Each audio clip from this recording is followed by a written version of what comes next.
Hi. Um, I just basically wanted an opportunity to tell people why I became a Christian. I know that everybody that's been to me on Facebook will know that I'm pretty crazy about Jesus, and obviously you've all got your judgments against that or for that, whatever. And I just really wanted an opportunity to be able to give people the option to watch this and basically find out what happened to me and how I got to this place in my life.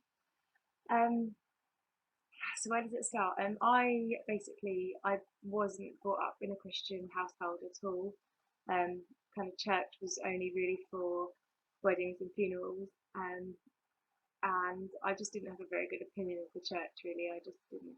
It wasn't for me at all. And I was kind of a bit of an angry kid really. I always loved attention. I particularly loved attention from guys, even from kind of a very young age. And kind of by the time I then got up into secondary school, that started to become a real problem. And you know, you start mixing with crowds in secondary school, and I don't know. I found from a very very young age that I wanted to know more about guys and what they were all about. And so I mean, I went around with an amazing bunch of people, and I'm aware that actually there'll be people on here that might watch this, and you'll be thinking, "Oh, I'm part of that crowd." So you were an amazing, amazing crowd, but maybe just weren't the right thing for me where I was at that time in my life. I love it all. And so what happened? So I guess it was probably like year 11. I started to kind of get quite into the rave scene. I really enjoyed that. I really enjoyed going out and getting really drunk, and um, started taking some drugs, kind of things like speed and pills, and smoked a lot of cannabis as well. And that was more of like a daily thing as opposed to just a hyped up weekend thing. And so I was kind of a bit of a mess really already by school time. And by the time I left school, um, I kind of had lost contact with all of those friends. I started to go out with a guy. Um, our relationship wasn't the most healthy relationship, let's just say.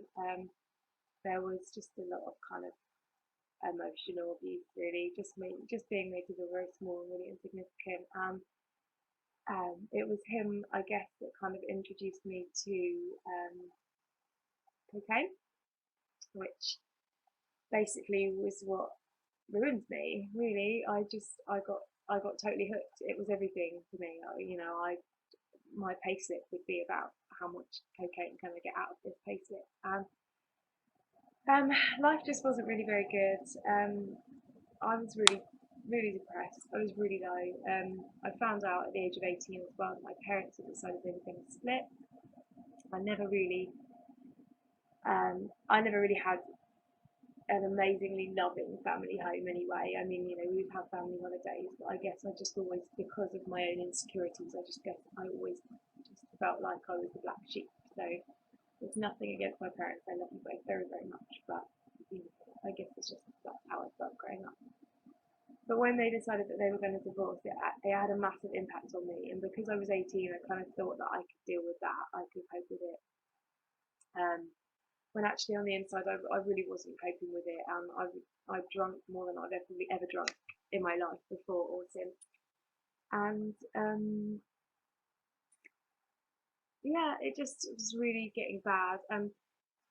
So that was all going on as well. And so basically, I broke up with this guy that I was with for various reasons. And I was just in a very, very big black hole by this point. I couldn't go home. I was living on my cousin's sofa in his small bedsit in Hayward Heath, and I was just pretty much at the point where I either had to find something to live for or I couldn't do it anymore. I was a mess. I couldn't function. I couldn't work properly. I was being just disrespectful to my bosses and the people I worked with, and I was in a really really dark place with I couldn't find my own way out.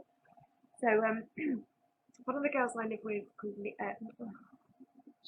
one of the girls I worked with called Lisa is a Christian, and what basically got me hooked was having a conversation with her about angels and demons. And I thought, oh, that sounds a bit exciting, spiritual realm and all that. And so she invited me along on an Alpha course, which is just like, I think it's an 8-week course that runs at a local church, and you just go and you have a really nice meal, and it's all free, and I guess you just talk about life and what they believe and what you believe, and it's really nice because there was never any judgment. I was quite open about where I was at, and I never once felt like I was being judged or condemned or made to feel small by anyone there. So it was amazing for me, and I really felt like I was home. And what am I saying here? So yeah, I was on the Alpha course, and I was hooked straight away. I was absolutely hooked. I just kept thinking, I don't know who this. My battery's good. I don't know who this Jesus guy is, but these people seem pretty obsessed with him, and to be honest, they're really passionate about someone, and I just wanted to find out more, really. So as the weeks went on, just got hungrier and hungrier, really, to find out who this God is, and were the things that the Bible say about him true? Could I believe that? Kind of just really digging into it, finding out what it was all about. And there's an away day which comes at the end of the course, where you basically just go away with the group for the day. We went to Ockenden Manor, and it was just beautiful. It was just really nice food, and there's like nice walks, and you kind of bonded so much with the group by then that it doesn't feel as weird as it sounds. And so we went, and it's basically the Holy Spirit away day. So it's a day when, if you decide that maybe God is something that you want to do, welcome into your life, then you can pray a prayer of salvation. You can ask for forgiveness for the things that you've done wrong, and you can just basically ask Jesus to come into your life and hold your hand. And I basically just felt like I was at that point where I had nothing to lose anymore. I could either go for this, and I could just submit my life to Jesus, and either it was going to work and my life was going to get better, or it wasn't, and it couldn't have got much worse anyway.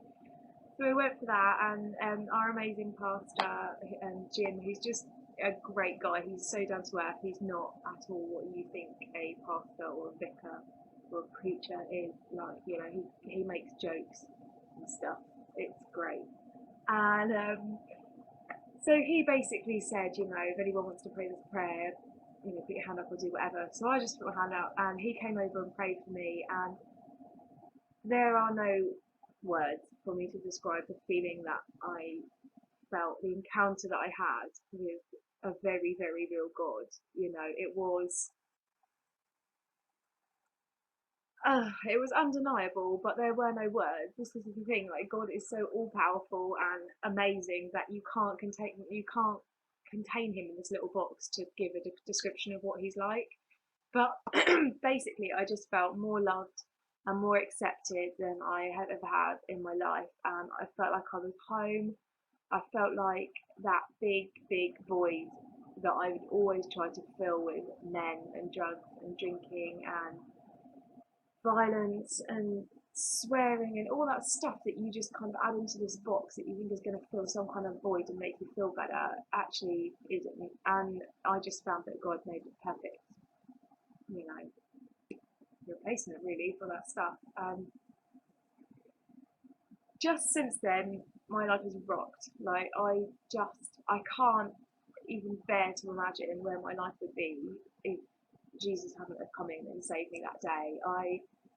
I just absolutely am captivated by him. I love him. I adore him. I worship him. I'm not afraid to say that at all. There is just no shame in the fact that I'm in love with Jesus. There isn't. I have an amazing husband and a beautiful daughter, Willow. I think both of them are actually behind me somewhere. And I just feel so blessed by God. And I just really I'm really grateful that if you have watched this, you've taken the opportunity to watch it. I really hope that it's spoken to you about maybe where you're at, I hope maybe it's given you some kind of insight as to where I'm at. And, you know, God totally loves you. He totally loves you. The thing about God is that when you come to Him, you don't actually have to change anything. You know, you come to Him and you love Him first. Everything else comes second. All He wants actually is a heart that has turned to Him, that says, I'm sorry for the things that I've done. I'm going to try and turn away from them, you know. And that's it. He just totally loves you and thinks you rock. Thanks for watching this. I'm sorry I'm waffled on for like what seems like hours, but I'm a waffler. So, bye!